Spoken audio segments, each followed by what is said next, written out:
Burada da her an saç kavurma yapmak için saç tavamız.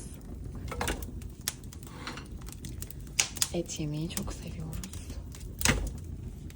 arkadaşlar.